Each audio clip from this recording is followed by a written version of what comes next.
सदुभाऊ आजारी होते. हॉस्पिटलमध्ये ऍडमिट होते. सदुभाऊंना भेटायला माणसांची रांग लागली होती.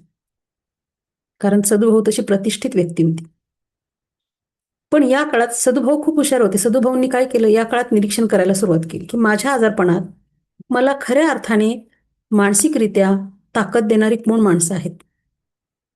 आणि त्यांनी निरीक्षण करायला सुरुवात केल्यानंतर त्यांच्या लक्षात आलं की काही माणसं मला ना नकळतपणे खूप भीती घालतात असं त्यांना वाटायला लागलं.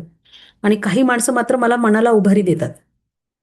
आता हे कसं घडलं, तर कधी कधी त्यांचे मित्र, काही मित्र असे होते की म्हणायचे, अरे सदुभाऊ, वाईट झालं रे. अरे असं नव्हतं व्हायला लागत. बघ ना, तो आमका एक तात्या होता, त्याला पण असंच काहीतरी झालं होतं रे. आणि काही दिवसातच गेला की रे तो वर. अर, तुला पण तसंच झालंय रे. आता हे ऐकल्यानंतर सदुभाऊ नाही म्हटलं तरी आतून हादरायचे की आपल्याबाबतही असं काहीतरी झालं तर भीती वाटायची त्यांना. कधी कधी कुणी यायचं, काय विचारायचं, डॉक्टर बरे आहेत ना रे? कारण बघ, डॉक्टर चांगला असणं फार गरजेचं आहे बाबा, नाही तर बघ हा. असं ऐकलं की अजून सदुभाऊंना घाबरायला व्हायचं. कुणी काय म्हणायचं की बाबाला दाखवलं का, त्या अमुक तमके एक बाबा होता, त्याला दाखव, एखादा काढा करून घे. अमुक तमुक बाबाचे अंगारा आहे किंवा धूप आहे, तावीज आहे. किती आणि किती सल्ले सदुभाऊंनी ऐकले. पण त्या काळात त्याचे असेही काही मित्र होते की ते त्याला मनाने खूप उभारी द्यायचे. अरे सदुभाऊ, बरा होशील याच्यातून. बघ ना, हे एकच तर गोष्ट अशी आहे की तुला बरं नाही, पण बाकीचं बघ ना, बाकीचे तुझे शरीराचे अवयव किती छान काम करतात. ठीक आहे, ब्लड रिपोर्ट थोडासा निगेटिव्ह आहे एखाद्या गोष्टी, पण बाकीचं किती छान आहे, पॉझिटिव्ह आहे सगळं. हे ऐकल्यानंतर सदुभाऊंना खूप बरं वाटायचं. सदुभाऊ आजारपणातून बरे झाले आणि त्यानंतर सदुभाऊंनी ठरवलं की ह्या बाबतीत आता आपण बोलायला पाहिजे. मग त्यांनी हळूहळू थोडीशी ही जागृती करायला सुरुवात केली की तुम्ही पेशंटकडे जाता तर पेशंटचं भलं व्हावं अशा विचाराने जात जा. तसं वागत जा तिथे गेल्यानंतर. कधी कधी पेशंटकडे भेटायला झुंबड करून जायची लोक. ते पण सदुभाऊंनी सांगितलं. बोलता बोलता गप्पांमधून त्यांनी कुणाला न दुखावता काही गोष्टींचे नियम सहज सहज सांगून ठेवले की पेशंटला भेटायला जाताना गोंगाट, गर्दी, लहान मुलांना शक्यतो टाळायचं. कधी कधी लहान मुलांना हॉस्पिटलमधले संसर्गजन्य आजार होऊ शकतात, त्यामुळे शक्यतो लहान मुलांना टाळायचं. किंवा तिथली हायजेनिक किंवा स्वच्छता ह्या गोष्टी असतात त्या तुम्ही पाळायला पाहिजे. चप्पल घालून सरळ आपण आयसीयू मध्ये जातो किंवा काय, किंवा कधी कधी नकळतपणे आपल्या हातून काही चुका होतात ना, तर त्या म्हणजे पेशंटच्या दृष्टीने खूप अशा धोकेदायक किंवा त्यांच्या आजारपणातून त्यांना बरं होण्यासाठी त्या अपायकारक ठरू शकतात. कधी कधी एखादा त्यांचा मित्र म्हणायचा, अरे देवा, किती रे खराब झालास, खूप गंभीर वाटतंय रे. माझ्या काकांना असंच झालं होतं आणि काही दिवसातच झालं. हे असे शब्द या सदुभाऊंच्या सतत लक्षात राहिले. पण काही मित्र त्यांचे कसे होते, सदुभाऊ कालच्यापेक्षा आज बरा दिसतोय बरं का. सदुभाऊंना बरं वाटायचं. तू फक्त आराम कर रे, बाकीचं सगळं व्यवस्थित आहे, तू आणि विचार नको करूस फार.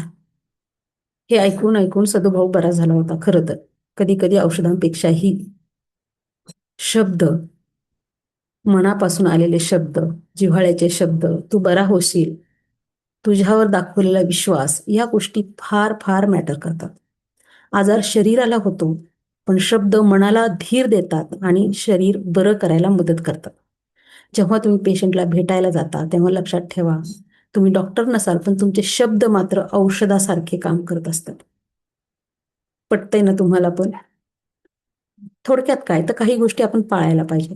हा काढा घ्या, हे औषध घ्या, या बाबाकडे जा. नाही, डॉक्टर जे सांगतायत ते बेस्ट आहेत आणि चांगले डॉक्टर आहेत.